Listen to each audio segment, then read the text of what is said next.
할렐루야. 오늘 내일 잠시 한파가 그렇게 춥지는 않을 것 같은데 한파가 잠시 온다고 합니다. 따뜻하게 또 감기나 또 환절기 질환에 강건하신 은혜가 있기를 소원합니다. 우리 이제 창세기 12장에 와서 믿음의 찍은 발자국, 우리 두 번째 인물입니다. 노아에 이어서 아브라함, 믿음의 조상이라고 불리는 우리 아브라함이 어떤 사람이었는지, 아브라함이 그 삶에 여러 가지 도전이 있을 때에 어떻게 그가 믿음으로 응전하였는지, 또는 그가 어떻게 때로 유혹에 지고 또 미혹에 넘어가서 실패하였는지, 그리고 그 실패를 또 그가 어떻게 극복하였는지, 이런 모습들을 우리가 살펴보시면 좋겠습니다. 우리가 이 아브라함이라고 하는 믿음의 조상, 아브라함, 우리가 모세, 다윗, 이삭, 요셉, 우리가 성경을 보면서 우리가 기가 팍 죽는 인물들이 있어요. 정말로 이런 사람들, 대단한 믿음을 가지고 하나님의 놀라운 역사를 이루어낸 그런 인물들을 보면 우리가 기가 팍 죽습니다. 이유는 뭔가 하니까 우리는 정말로 발벗고 달려가도 이런 인물들의 반의 반도 안 되겠다. 하늘나라의 영광과 상급을 이분들이 다 차지하고 나면 우리는 별로 얻을 게 없겠다, 이런 생각을 해요.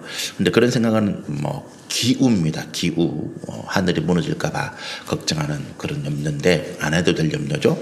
왜냐하면 아브라함이 받을 목이 따로 있고, 또 다윗이 받을 상급의 몫이 따로 있고, 또 사도 바울이나 베드로가 받을 영광과 상급의 몫이 따로 있어요.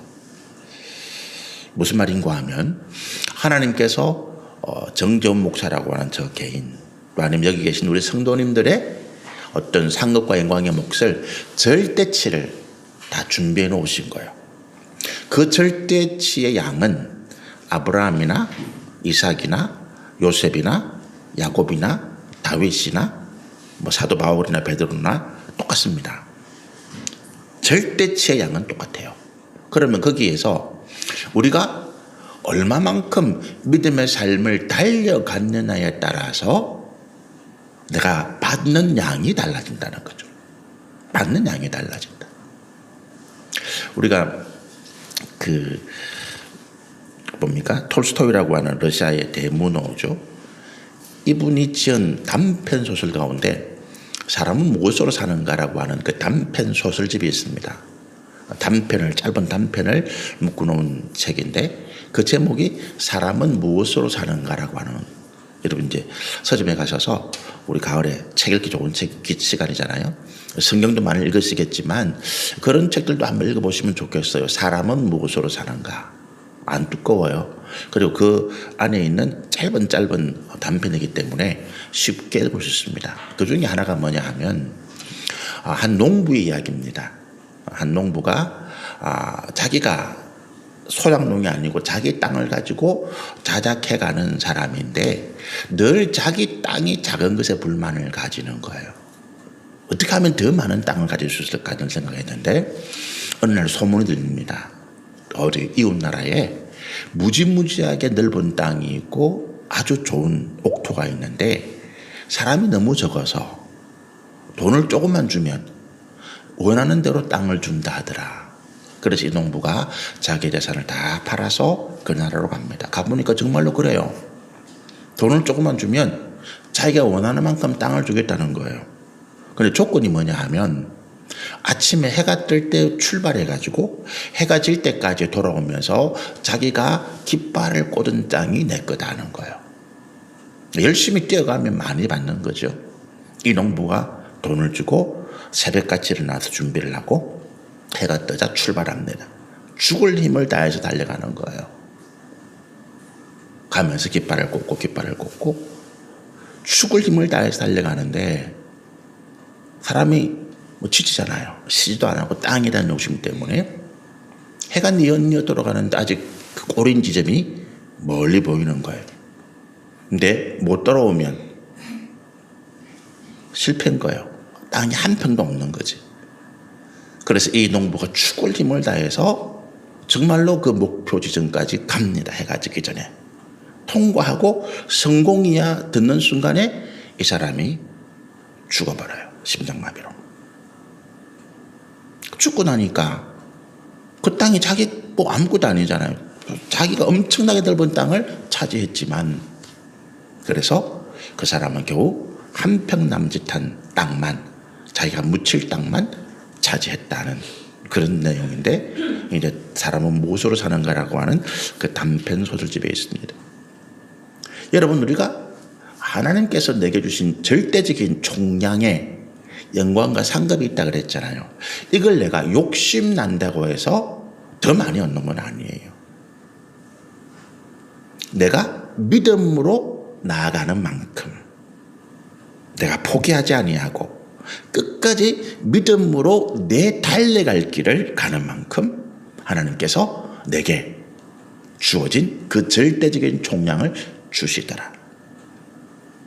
아브라함도 다윗도 야곱도 이삭도 바울도 베드로도 똑같더라. 어떻게 알 수 있습니까?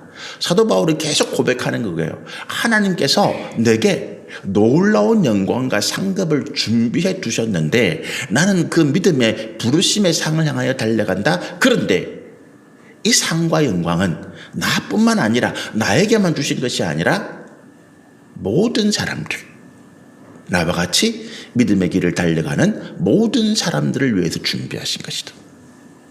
그러니까 우리가 아브라함을 부러워할 필요 없는 것입니다.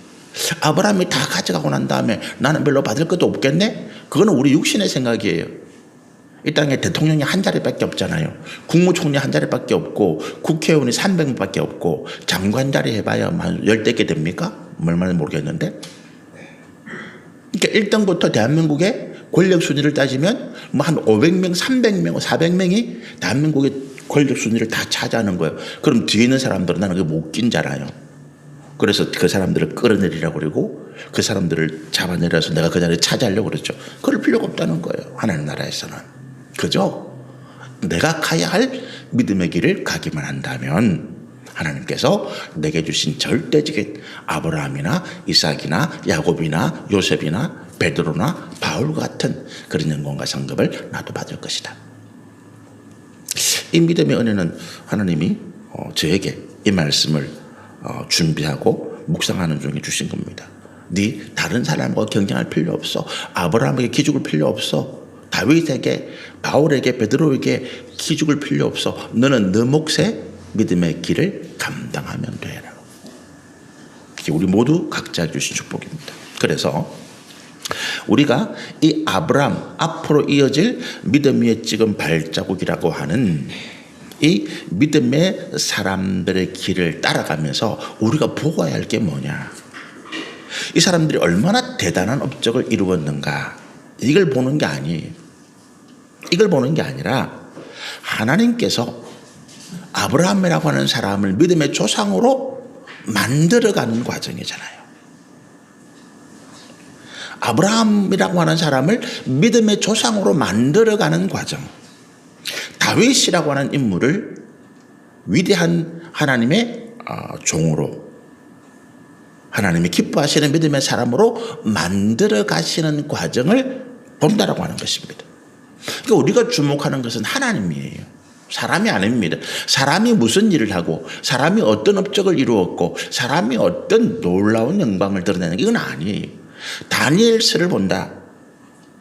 우리가 다니엘서를 보면서 많은 분들이 다니엘서를 이렇게 설교해요. 다니엘이 사자굴에서 건진받은 믿음, 다니엘이 뭐 놀라운 지혜와 능력을 가지고 뭐 꿈을 해석하고 뭐 이런 것들.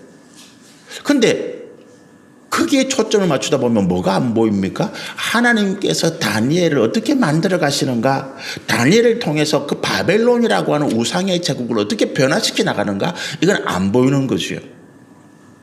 다니엘을 통해서 하나님 어떻게 느붓갓네살이라고 하는 그 우상의 제국의 왕, 하나님의 나라인 이스라엘을 무너뜨리고 하나님의 성전을 불태우고 하나님의 성전에 있던 모든 하나님께 드리는 그 제사에 있었던 그릇들을 가져와서 자기 스스로 하나님이라 높였던 그 왕이 어떻게 하나님 앞에 무릎을 꿇고 하나님 앞에 경배하고 하나님을 찬양하게 되었는가? 그 과정에서 하나님은 다니엘을 어떻게 사용하셨는가? 우리가 이 땅에서 주목해야 할 것은 뭡니까? 하나님께서 이 세상에 어떻게 역사하시는가? 우리 삶에 하나님이 어떻게 함께 하시고 간섭하시고 개입하셔서 우리를 변화시켜 나가시는가? 이거예요.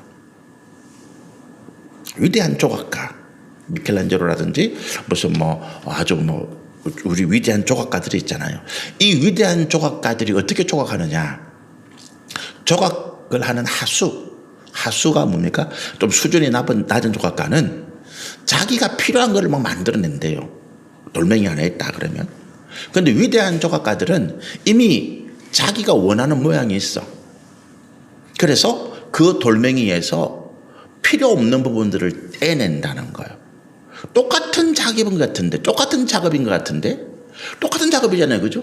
돌을 떼어내고 그래서 원하는 모양을 만들어 가는데 수준이 낮은 실력이 없는 조각가는 자기가 원하는 모양을 만들어내기 위해서 이걸 막 떼어내다 본대. 그러다 보면 뭡니까? 실수가 나기도 하고, 내가 원하는 모양이 원래 이게 아니었는데 이상한 모양이 결과가 나오기도 한다는 거예요.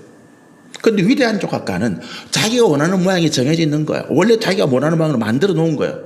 그리고 그 돌을 보면서 필요 없는 부분들을 떼내는 거예요. 하나님의 창조 피조물이 누리는 뭡니까? 원래 거룩한 하나님의 형상을 가지고 있는 완전체였다. 그죠?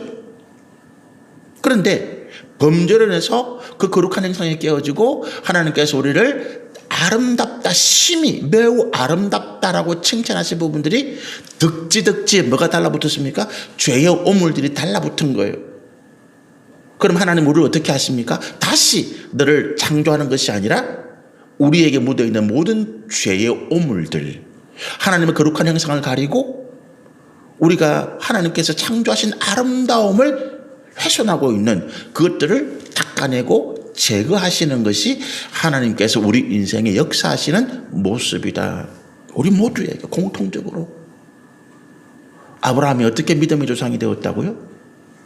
그 안에 있는 믿음의 온전한 모습을 그 삶의 과정을 통해서 하나님께서 도전의 과제로, 도전의 숙제로 주시고 아브라함이 그 숙제를 성실하게 정직하게 충성되게 해가는 가운데 처음에는 낙제도 받고, 처음에는 아브라함이 50점도 받고 빵점도 받고, 그러다가 점점 실력이 붙어서 마침내 그가 100점을 받게 되었다는 거예요. 실수할 때마다 하나님이 정말로 좋은 과외 선생이 돼가지고 첨삭 지도를 해주는 거야. 나 이거 아브라함아, 네 이번에 요 문제는 요것 때문에 틀렸어. 요거를 주의하면 돼. 그걸 배우는 거죠. 저는 우리가 이 믿음 위에 찍은 발자국이라고 하는 시리즈 설교인데 이게 언제까지 하게 될지는 잘 모르겠는데, 어쨌든 우리가 이 말씀들을 통해서는 그걸 배우기를 바랍니다. 하나님이 내 인생에, 내 삶에 실패, 좌절, 고통, 절망, 후회하는 것들, 이런 것들을 통해서 내가 다음에는 더 잘 해봐야지, 이게 아니라 어떻게 해요? 하나님께서 내게 말씀하실 때 네가 이 문제를 떼어내야 돼. 너는 이 문제에 대해서 정결해야 돼. 너는 이 죄악의 관섭, 이 육신의 정욕과 탐심의 관섭을 너는 이겨내야 돼. 네 문제는 이 정욕이야, 이 탐심이야, 이 고집이야. 이런 것들을 우리가 배워나가게 되기를 소원하고 축복합니다. 우리가 이제 이 창세기 12장 1절에서 5절이 사실은 이제 구약 성경에서 가장 유명한 말씀 가운데 하나죠. 아브라함이 되게 하는, 우리 12장 1절에 보면 아브람이라고 하는 이름이에요. 그죠? 아브라함이 아닙니다. 아브람입니다. 나중에 아브라함으로 바뀌게 되는데 그 바뀌게 되는 과정도 나중에 바뀌게 될 때 살펴보시겠는데, 어쨌든 아브라함이 되게 하시는 그 첫 번째 말씀이 1절이잖아요. 여호와께서 아브라함에게 이르시되 너는 너의 고향과 친척과 아버지의 집을 떠나 내가 내게 보여줄 땅으로 가라. 이 말씀이 꿈에서 보여주셨던, 환상에서 보여주셨던 하나님께서 아브라함에게 이 말씀을 주신 거예요. 기록된 말씀은 아니었겠죠. 그죠? 아브라함 당시에도 문자는 있었어요. 아브라함이 살던 시대가 언젠가 하면 역사학자들이, 고고학자들이, 성경학자들이 BC 2000년 정도, 2100년 정도, BC 2100년이면 이게 뭐 중국의 역사도 이런 역사는 없죠. BC 2100년이면 이게 이제 언젠가 하면 우리가 세계 4대 문명이라고 하는 게 있잖아요. 메소포타미아, 이집트, 그 다음에 인도 간지스, 그 다음에 겐지스 문명, 그 다음에 이제 마지막으로 황하 문명. 이게 이제 시차를 두고 조금씩 문명이 발전되는데, 인류 최초의 이제 고대 문명이 메소포타미아라고 하는 갈대아 우르지역입니다. 지금의 이라크 이쪽이죠. 시날 평지라고 하는. 거기에서 이제 일어나는데, 그 일어났던 때가 BC 6000년 정도라고 봐요. 고고학자들이 있던데 역사 유물을 찾아가지고. 근데 이 고대에 이미 이제 쐐기 문자라고 하는 문자가 있었다는 거예요. 쐐기 문자. 이게 뭐냐면 이제 갈대를 꺾어가지고, 갈대를 뭐 먹이나 이런 게 없으니까 진흙판에다가 이걸 콕콕콕 찍어서 이제 문자를 만들어내면, 그걸 말려내면 이제 그게 이제 뭐 계약서가 되고 법률이 되고 뭐 왕의 명령이 되고 되는 거죠. 그랬는데 이 아브라함은 이제 이 고대 바벨론 문명의 마지막 시점인 BC 2100년 고대 바벨론 문명이 멸망하는 시점이 이제 2100년 아브라함하고 비슷해요. 그때 사람입니다. 그러니까 그 당시에 이미 문자가 있었어요. 근데 너는 너의 고향과 친척과 아버지의 집을 떠나서 내가 내게 보여줄 땅으로 가라고, 이 말씀은 성경에 기록된 말씀은 아니었겠죠. 아브라함에게 주신 말씀이에요. 아브라함 개인에게. 아브라함이 이 말씀을 하나님의 말씀으로 받았다라고 하는 것입니다. 하나님께서 자기에게 주시는 명령으로. 여러분, 우리가 성경이 왜 나의 말씀이 되느냐? 아브라함에게 하신 말씀인데, 다윗에게 하신 말씀인데, 그 아브라함과 다윗의 삶을 내 삶으로 우리가 매칭시키는 거예요. 이게 우리가 내 삶을 거기에 대입시키는 거죠. 연기자들이, 배우들이 연기를 하잖아요. 그죠? 그 대본이나 극본에 나오는 그 연기자들이 연기하는 그 삶은 허구예요. 가짜입니다. 그죠? 근데 이 연기자들이 그 대본에 따라서 연기를 하고 연극을 할 때 진짜처럼 하는 거예요. 그게 연기를 잘하는 사람이죠. 그게 명연기고, 또 그렇게 연기를 할 때 우리가 볼 때 박수를 치고 우리도 거기에 감정이입이 되죠. 내가 어떤 드라마 영화를 봤는데 굉장히 그 드라마 영화가 내게 감동이 되고 내게 어떤 카타르시스를 주고 내 삶에 어떤 깊은 인상을 주었다. 그냥 내가 주마간산식으로 뭐 대충 보아서는 그런 내용이 안 나오잖아요. 내가 거기에 그 드라마 그 주인공의 삶의 대사 한마디에 내가 감정이입이 된 거예요. 성경 인물도 마찬가지예요. 아브라함이 내가 되어야 되는 거예요. 내가 지금 아브라함인 거예요. 하나님의 말씀을 듣는, 하나님의 말씀을 보는 이 상황 가운데서 내가 아브라함인 거예요. 내가 다윗인 것입니다. 내가 다니엘인 거예요. 그 상황이 내 삶의 상황인 거예요. 나는 이런 상황에서 어떻게 할 것인가? 이런 상황과 비슷한 내 삶의 여건이 닥칠 때에 나는 어떻게 도전해 나갈 것인가? 아브라함은 실패했는데 다윗은 성공했는데 그 이유는 뭘까? 나는 내 삶에서 어떻게 내가 믿음으로 반응해 나갈까? 이걸 묵상하는 거죠.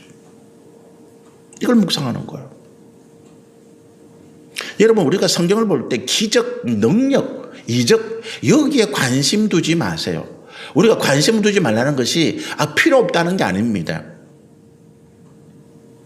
거기에 초점, 포커스를 맞추지 말라는 거예요. 나도 그런 기적을 바라고, 나도 그런 능력을 행하기를 원하고, 나도 그런 기적 같은 삶이 내게 오기를 원한다면 나는 인생에 믿음에 실패하는 거예요. 예수님 당시에 수많은 사람들이 있었는데 예수님의 기적과 능력으로 고침받은 사람 몇 사람일까요? 그럼 예수님의 기적과 능력을 받지 못한 나머지 사람들은 다 실패하고 다 망한 사람들일까요? 천만의 말씀이죠. 아닙니다, 여러분. 오히려 기적과 능력을 맛본 사람, 하나님의 놀라운 기적과 능력과 권세를 내가 사용할 수 있다고 하는 사람들이 실패할 가능성이 더 많아요. 로또에 당첨된 사람이 미국의 슈퍼볼이라고 하는 엄청나게 그 큰 복권이 있잖아요. 한번 당첨되면 몇 천억, 1조도 되고 하는. 거기에 당첨된 사람들을 조사하고 연구해 보니까 성공한 사람들보다 실패한 사람들이 훨씬 더 많다는 거예요. 복권에 당첨됐는데 인생이 노숙자인 거예요. 결과가. 더 망한 거예요. 이혼하고 그 삶이 다 무너진 거예요. 그런데 복권에 당첨된 사람이 그 복권은 어떤 행운, 나와는 별 상관없는 행운이라고 놔두고 그냥 자신이 과거에 살아왔던 삶을 성실하게 살아가는 사람, 그냥 직장생활하고 그 돈은 그냥 뭐 놔두는 거지. 필요할 때 쓰려고. 그런 사람이 행복했다는 거예요. 기적과 능력이 내게 왔다. 그럼 나도 또 그런 기적과 능력을 다음에 또 바랄 거 아니에요. 망하는 것입니다, 여러분. 그럼 기적과 능력의 역사는 뭐예요? 하나님이 어떤 상황에서도 어떤 환경에서도 나를 그냥 내버려 두고 나를 멸망하게 하고 나를 실패하게 하지 아니하고 하나님이 나를 구원하시고 승리하게 하신다는 거예요. 비록 내게 그런 일이 없을지라도.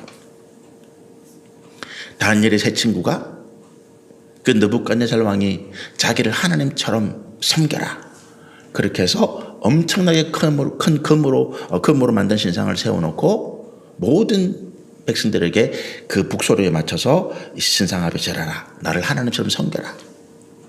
거기에 다니엘이 세 친구가 거부하잖아요. 다 엎드려서 오체투지입니다. 그냥 허리를 숙이는 게 아니에요. 오체투지가 뭔지 아시죠? 자기의 몸을 그냥 바닥에 납작 엎드리게 하는 것입니다. 그런데 이 세 사람만 딱 서 있으니까 표가 딱 나잖아요. 다 그냥 바닥에 납작 엎드려 있는데 이 세 사람만 딱 서 있으니까 이 표가 딱 나거든. 저게 뭐야? 다니엘의 세 친구 사드락 메삭 아벳노고입니다.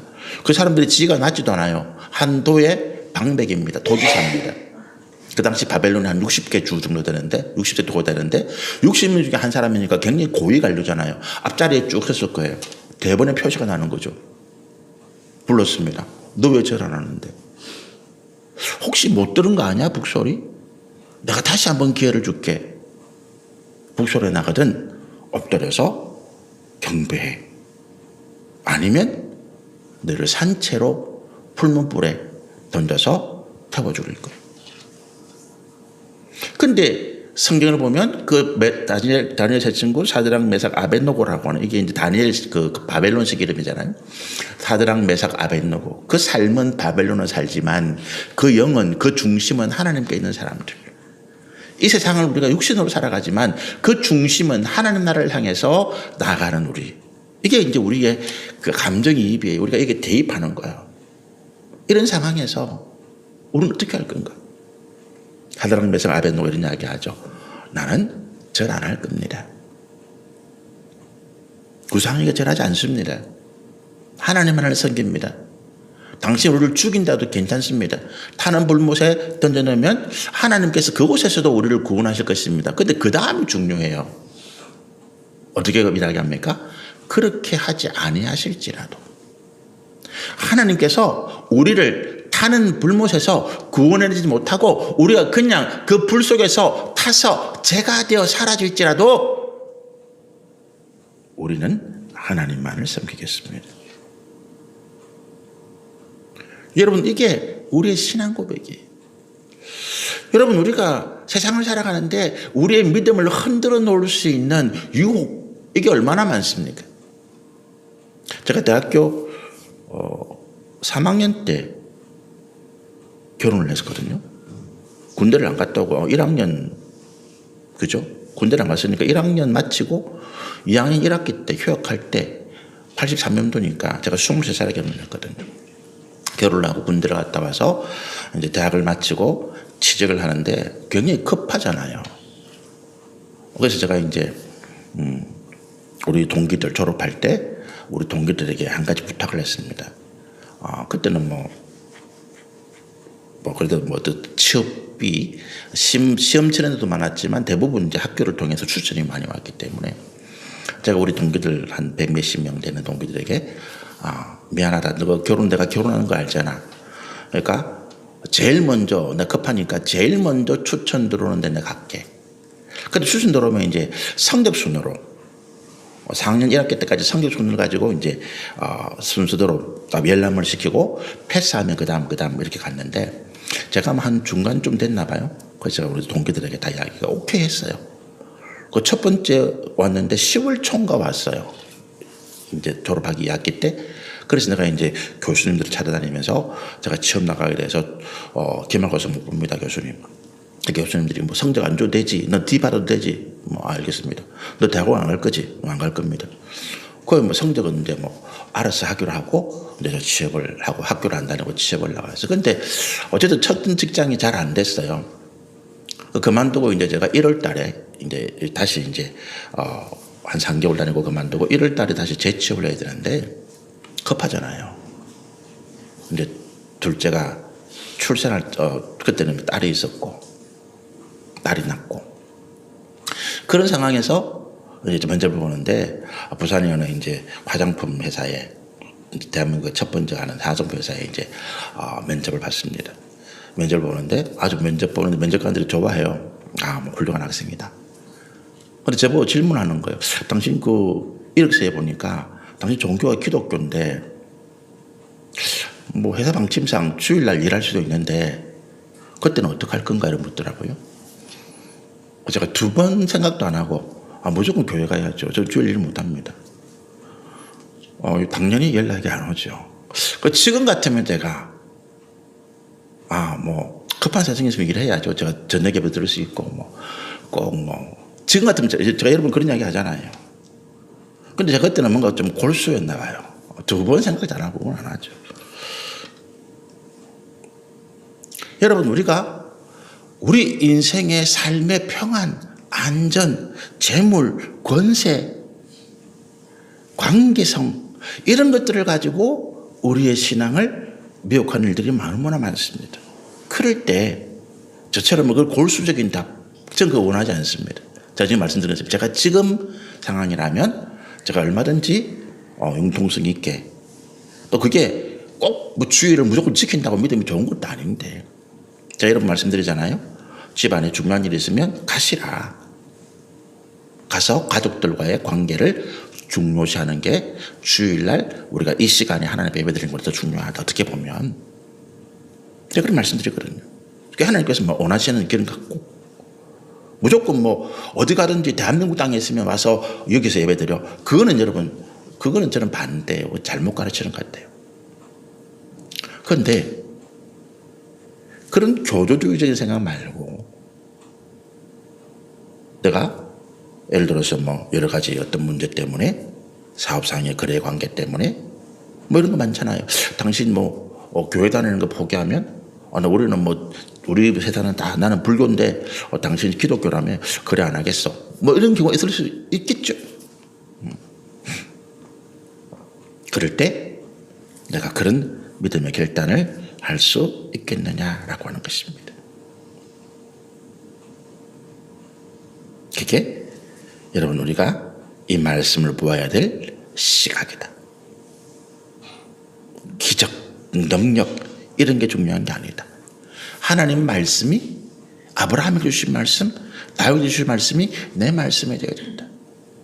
그 상황 가운데 내가 대입되어 들어가야 된다. 환경과 상황이 다 다르잖아요. 구체적인 상황이 아니지만 비슷할 수 있죠. 그 상황에서 나는 어떻게 대응할 것인가. 그게 도전이잖아요. 그런 상황들이 우리의 믿음의 도전이에요. 그게 내가 어떻게 대응하느냐에 따라서 하나님께서 내게 주시는 영광과 상급이 달라진다. 이 땅에서는 내가 잃어버리고 내가 빼앗기고 내가 실패한 것 같이 보일지라도 그것이 하나님께 내게 주시는 영광의 승리의 길로 가는 것이다. 1절에 하나님 이렇게 말씀하시는 거죠. 너는 너의 고향과 친척과 아버지의 집을 떠나서 내가 내게 보여줄 땅으로 가라. 여기서 이제 두 가지 단어가 있죠.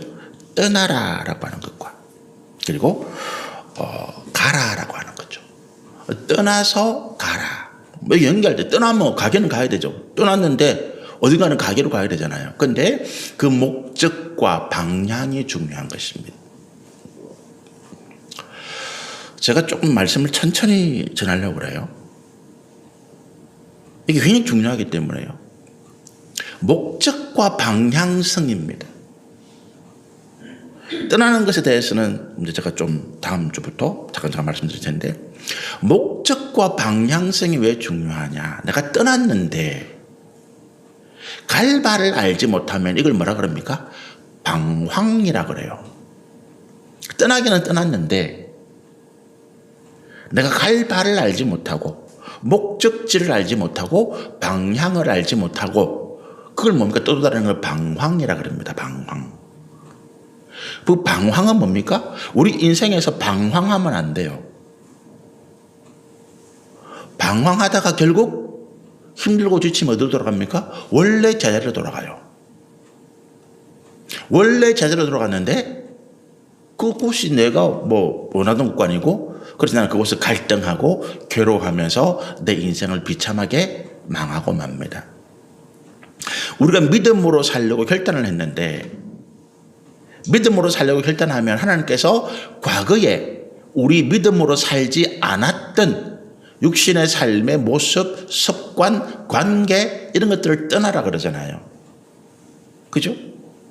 그 떠났는데 목적과 방향을 알지 못하면 믿음으로 살려고 작정했는데 예수 믿었는데 교회 다녔는데 직분을 받았는데 방황을 해요. 방황을 한다니요. 그리고 여기저기 자충우돌하다가 더 힘들어지고 더 괴로워져서 다시 원점으로 돌아가요. 나 다시 과거로 돌아갈래. 박하사탕이라는 영화의 그 배우가 첫 장면이 뭡니까? 기차가 이렇게 쫙 자기 앞으로 달려오는데 그 철길 앞에 기차를 마주쳐가지고 손을 들면서 나 다시 돌아갈래. 이게 그 영화의 어떤 스토리 결말을 암시하는 장면인데, 여러분 우리가 다시 돌아갈래. 내가 방황하는 건 뭐 때문에 그렇다고요? 내가 믿었는데 내가 세례를 받고 교회를 출석하고 신앙생활을 하려고 하고 내가 직분을 받았는데 목적지와 방향을 알지 못하고 방황하고 있다는 거예요. 예수를 잘 믿는 사람, 예수를 잘 믿는 며느리를 만났는데 집안이 분란이 일어났다. 그거 좋은 거 아닙니다. 저는 그거 좋은 일 아니라고 봐요. 예수를 잘 믿는 며느리라면 그 집안이 화평하고 평안하고 하나님의 은혜와 복이 들어와야지. 그렇잖아요.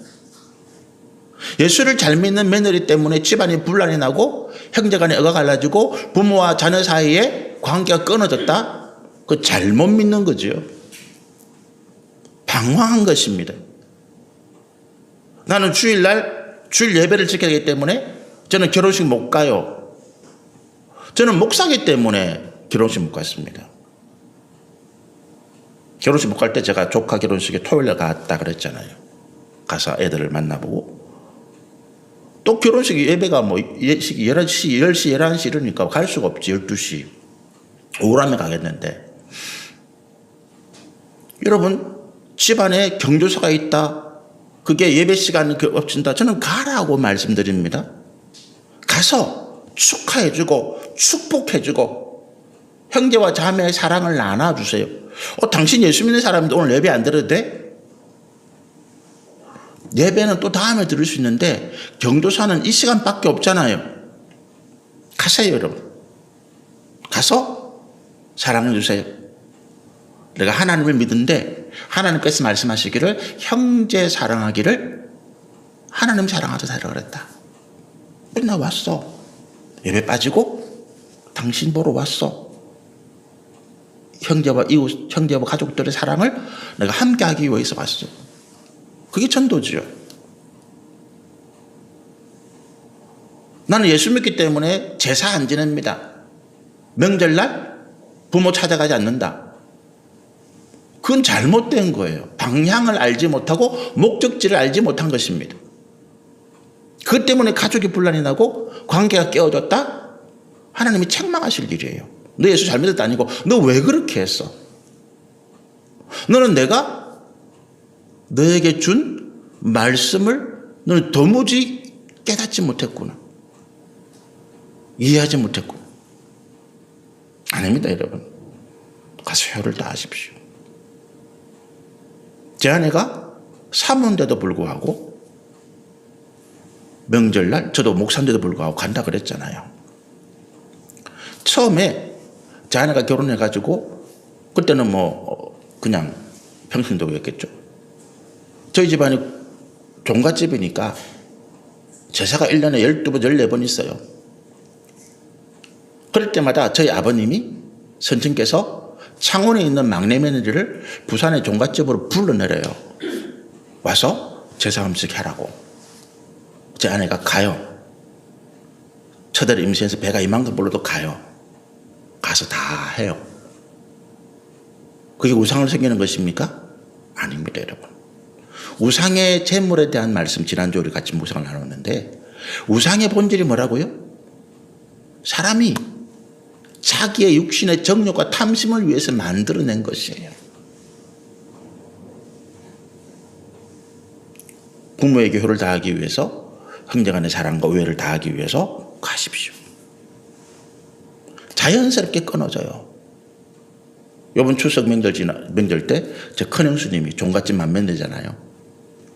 그 양반이 이제 앞으로 우리 제사 다 접는다. 추석 차례 다 접는다. 내가 힘들어서 못하겠다. 우리 형수님이 자녀들 잘 되게 하려고 손주만 셋인데 자녀들 잘 되게 하려고 나머지 버린 제사까지 다 들고 와서 제사를 드린 분이에요. 근데 그분이 이렇게 이야기하십니다. 제가 신대원 갔을 때 삼촌이 목사 되면 내가 제사를 접을게요. 이랬는데 그 약속을 20년 넘게 못 지키다가 이제 80이 넘은 우리 큰형수님이 내가 힘들어서 못하겠다. 다 접는다. 대신에 명절 때 삼촌들이 와서 조카들 데리고 와서 우리 식사나 함께 합시다. 속으로 박수를 쳤지. 잘했어. 하나님 감사합니다. 요즘 그런 추세라 그러더라고요. 추세와 다르게 저는 이것이 하나님의 역사라고 믿습니다. 제사를 열심히 들었는데 조상이 귀신이라고 열심히 섬겼는데 복은커녕 몸에 고통과 질병과 아픔만 주더라. 내가 이거 해봐야 뭐 하겠노? 내 이 나이 들어가지고 내가 지금까지 뭐 쪼르고 이거 안 이제 싫어. 감사한 거죠. 우리 집안의 장손 그 조카도 손들은 거죠. 그래서 끝.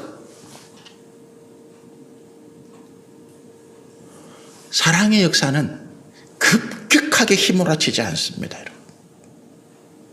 내가 거기에 분노를 내고 화를 내고 그거 막 열을 낸다? 그럼 불태우는 거지. 관계가 소멸되어 버리는 거지. 관계가 변화되진 않아요. 사랑은 뭐라고요? 온유하다. 우리 고린도 13장 사랑장이잖아요. 사랑은 온유하고 사랑은 오래 참고 이게 사랑이에요. 온유하고 아주 겸손하게 부드럽게 예의를 바르게 그러면서 은밀하게 포근하게 감싸듯이 내가 녹아지는 일도 모르고 조금씩 녹아지는 것이 사랑의 역사다라고 하는 것입니다. 그게 목표와 방향입니다. 하나님의 말씀의 진리. 겉만 보지 마세요. 겉만 보아서 내가 뭐 사단아 물러가라. 그 선포한다고 사단이 물러갑니까? 천만의 말씀. 내가 진리의 말씀을 따라서 행할 때 사단이 물러가는 것. 우리에게까지 말씀을 전하겠습니다. 1절의 말씀만. 너는 고향과 친척과 아버지 집을 떠나라. 그리고 방향이 목적이 어디입니까? 사람은 알지 못해요. 하나님께서 이끄시는 곳, 하나님께서 보여주시는 곳, 사람의 생각과 사람이 바라는 것과 다른 하나님의 역사가 있는 곳이 우리가 가야 할 길인 줄로 믿습니다. 우리 함께 기도하시겠습니다. 주님 감사합니다. 주의 선하신